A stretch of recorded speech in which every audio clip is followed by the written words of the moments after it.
პოლიციელებმა ერთმანეთი იმერეთში მიხეილ შუპუტინსკის სიმღერების გამოსცემეს. ნათლისღების სუფრაზე დაპირისპირება მას შემდეგ დაიწყო, რაც რესტორან მოწამეთაში დაცვის პოლიციის თანამშრომლებმა მუსიკოსებს მიხეილ შუპუტინსკის ეგრეთ წოდებული ქურდული მუსიკები შეუკვეთეს. მეზობელ სუფრაზე მყოფი კრიმპოლის თანამშრომლებს კი სხვა სიმღერის შეკვეთა სურდათ და ჭუბი დაიწყო. როგორც ადგილზე ამბობენ, იყო საგნების სროლა და გინება. არსებული ინფორმაციით ხელჩართული ჭუბი გაგრძელდა რესტორნის ეზოშიც. პროკურატურის ცნობით ტყიბულის ერთ-ერთ რესტორანში შინაგან საქმეთა სამინისტროს თანამშრომელმა და მასთან თანმხლებმა პირებმა დაცვის პოლიციის ორ თანამშრომელს სიტყვიერი და ფიზიკური შეურაცხყოფა მიაყენეს. განცხადების მიხედვით მომხდარზე გამოძიება სისხლის სამართლის კოდექსის 126 მუხლის პირველი პრიმა ნაწილის B და G ქვეპუნქტებით მიმდინარეობს, რაც ორი ან მეტი პირის მიმართ განხორციელებულ ჯგუფურ ძალადობას გულისხმობს.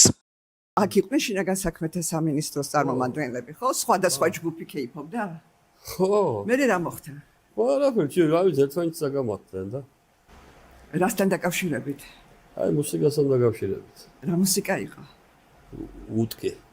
ანუ რუსულ მუსიკასთან დაკავშირებით, რუსულად იყო? ვინ თქვა რომ არ უნდა რუსულად მუსიკა? ეგია ამას ძიროს მაგიდა. გარეთ მოხდა ყველაფერი. იჩხუბა ეს? გარეთ ხო? ფიზიკურად შეეხენ ერთმანეთს? ერთმანეთს ხო იქ. ერთი იყო ნათლობის მაგიდა და მეორე? ჩვეულებრივი მაგიდა ეს.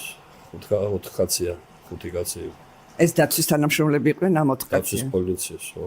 საიდან? ქუთაისიდან. და ესენი? ესენი ქუთაისიდან. ამათი სუფრა ქალები იგენენ, ყველა იყვნენ და ერთმანეთს აზავებდნენ და აკეთებდნენ მაგ საქმეს. გვეტყვით რა მოხდა, რატომ აი მუსიკის გამო რუსული მუსიკა ჩართესო და მოითხოვა დაცვის პოლიციამ რუსული მუსიკის ჩართვა და ამის გამო ის ასევე პოლიციის თანამშრომელმა ესე შეურაცხყოფა მიიღო. გამოძიებიდან გამომდინარე, უნდა მიმართოს შინაგან საქმეთა პრეს-ცენტრს და ის ყველაფერს აღიარებდნენ ავებთან დაკავშირებით.